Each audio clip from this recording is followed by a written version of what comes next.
progress on video to really appreciate. Our next speaker has one of the favorite titles I've ever seen for an icebreaker.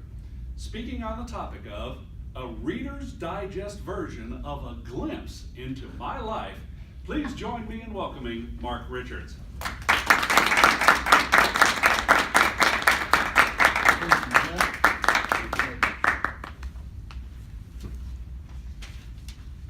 Well, I'm glad to be here, and I thank you for listening to my life. You know, so it all started February 6, 1960, in Half Moon Bay. Mark was born, not actually in the bay. So my first memory of that was I had a rocking horse when I was little, and I remember rocking it so hard it was on the stand that would scoot across the kitchen floor because it was like a real horse. So my family then moved to Fernley about 6 years old, and well, Fernley, aka Ferntucky. And it's because it was a quaint little town that was based on farming and ranching.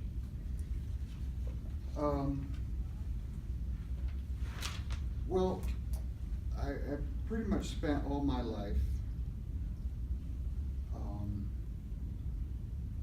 raising or building rockets during that time, and it was fun launching the rockets, sometimes with astronauts.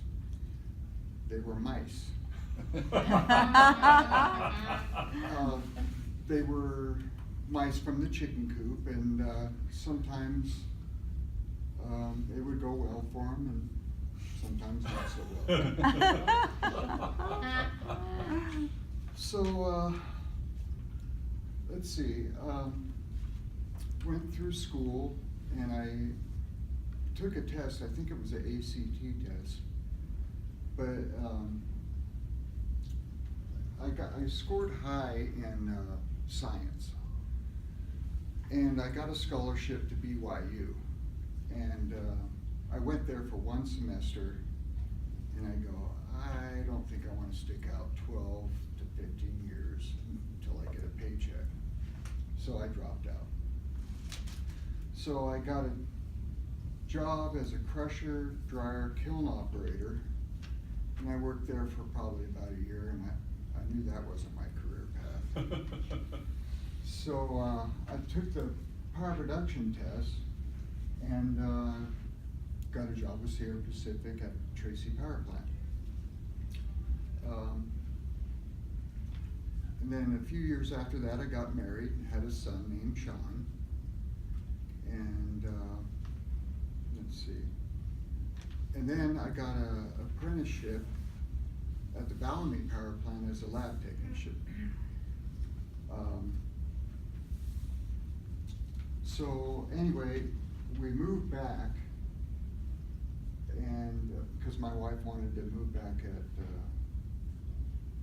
to Reno, and then there was a tragic accident, and my wife passed away and left me to raise my son by myself. I think he was about 6 years old.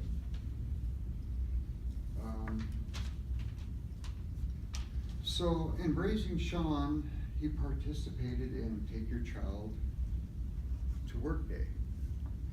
And I was a cathodic protection technician at that time. And I was excited because I liked my job, and apparently he didn't. So we used to backpack a lot and go behind Independence Lake. And Sean, he was little, and he'd have a backpack on him that was almost bigger than he was. I packed it lightly. He was stepping over a tree or something, and he fell down. And he couldn't get back up, and I was laughing so hard, it took me a minute to go over and pick him up. But anyway, we rewarded him with a pizza that I baked 10,000 feet in the air on a backpacking stove. So, you know, I had many hobbies. I cooked.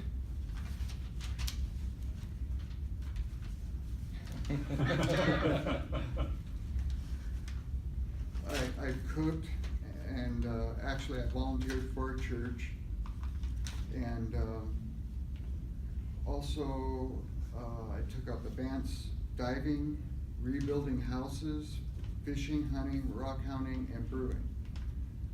Sean did like the brewing part, and he took that up. Go figure. So Sean flew the nest, and I started cooking for the church and attracted other personnel that were professionals. I thought that was pretty good. My son is married now, and I have one grandchildren and another one in the oven. And I love my grandchild, and hopefully I'm gonna love my other one, I'm sure I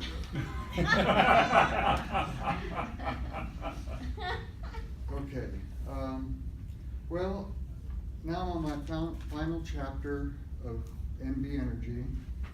Well, I forgot to tell you that I got the cathodic protection job when it was Westpac.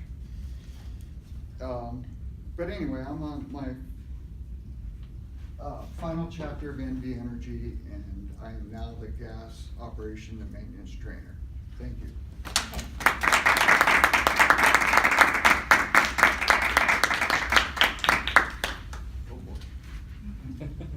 Thank you, Mark. That was wonderful. Nice to learn a little bit about you. Yeah, I had to shorten it. Knowing what I know about you, I'm sure you'll love that second grandchild. Yeah.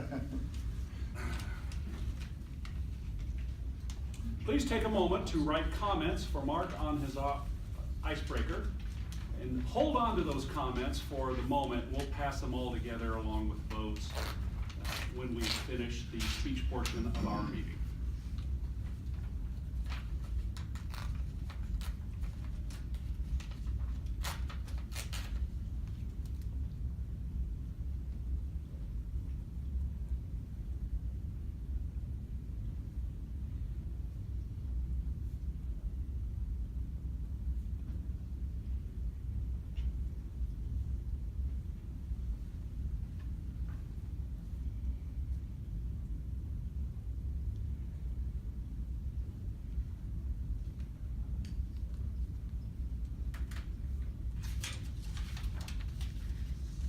Thank you.